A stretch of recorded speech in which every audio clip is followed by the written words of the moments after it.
नमस्कार, न्यूज़ 18 के digital platform पर आपका बहुत स्वागत है। मैं हूं आपके साथ अंशिका पाठक।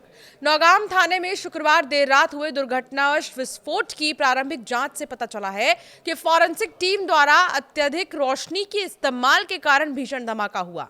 अधिकारियों ने रविवार को ये जानकारी दी। इस विस्फोट में 9 लोगों से भी ज्यादा की मौत हो गई थी। अधिकारियों का कहना यह है कि रात 11:20 पर यह विस्फोट हुआ।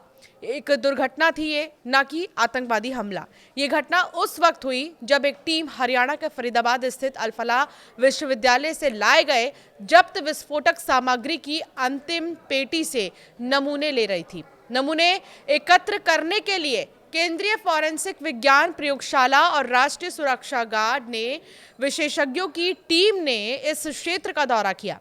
अधिकारियों का यह मानना है कि अंतिम कुछ पेटियों में तरल पदार्थ था, संभवतः एसीटोफेनॉन, हाइड्रोजन और पेरोक्साइड और सल्फ्यूरिक जो एसिड है उसका मिश्रण है। ये तरल पदार्थ की बारीकी से जांच करने के लिए प्रकाश व्यवस्था बढ़ा दी गई थी, जिसके कारण भीषण विस्फोट हुआ है।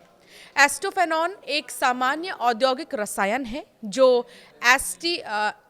एसीटोन पेरोक्साइड नामक अत्यधिक खतरनाक और संवेदनशील तत्कालिक विस्फोटक बनाने के लिए एक महत्वपूर्ण जो है घटक है।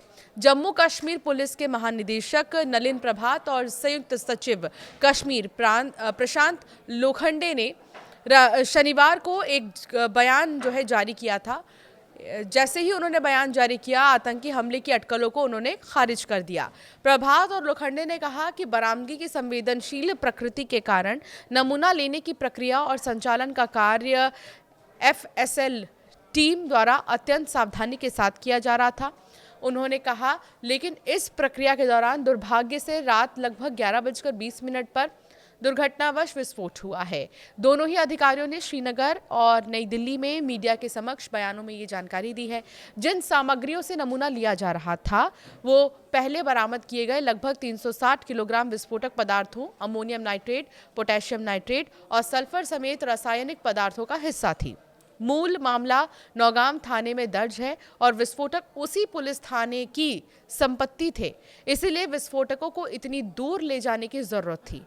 विस्फोटक से पुलिस थाने की इमारत बुरी तरह क्षतिग्रस्त हो गई है और आसपास की इमारतें भी प्रभावित हुई हैं। मृतकों में मोहम्मद शफी पारे 47 साल के वो भी शामिल थे, जो एक स्थानीय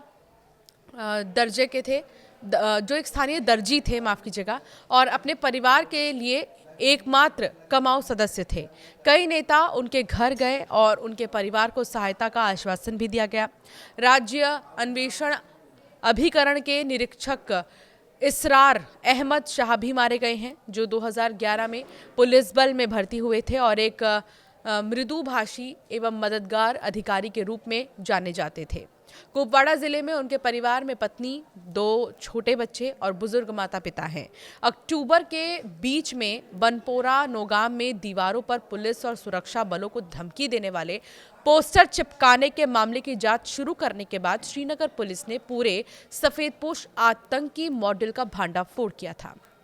वरिष्ठ पुलिस अधीक्षक श्रीनगर डॉक्टर जीवी संदीप चक्रवर्ती ने जांच का नेतृत्व किया और सीसीटीवी फुटेजेस निकाले हैं और इसके विश्लेषण के आधार पर पहले 3 संदिग्धों आरिफ निसार डार उर्फ साहिल, यासिर उल अशरफ और मकसूद अहमद डार उर्फ शाहिद को गिरफ्तार किया गया। उनसे पूछताछ के बाद मौलवी इरफान अहमद को गिरफ्तार किया गया, जिसने कथित तौर पर पोस्टर मुहैया कराए और चिकित्सकों को कट्टरपंथी बनाया। अहमद पूर्व चिकित्सा कर्मी से इमाम बन गया था, अर्ध चिकित्सा कर्मी से वो इमाम बन गया था। सुराग के आधार पर जांच अधिकारी फरीदाबाद स्थित अल-फलाह विश्वविद्यालय पहुंचे, जहां डॉक्टर मुजफ्फर गनी और डॉक्टर शाहीन सईद को गिरफ्तार किया गया और भारी मात्रा में रासायनिक सामग्री जब्त की गई। जांच अधिकारियों का मानना है कि पूरा मॉड्यूल चिकित्सकों की एक मुख्य तिकड़ी द्वारा चलाया जा रहा था। मुजम्मिल गनी, उमर नबी और साथी मुजफ्फर राठेर अभी फरार है, जिसकी तलाश लगातार जारी है।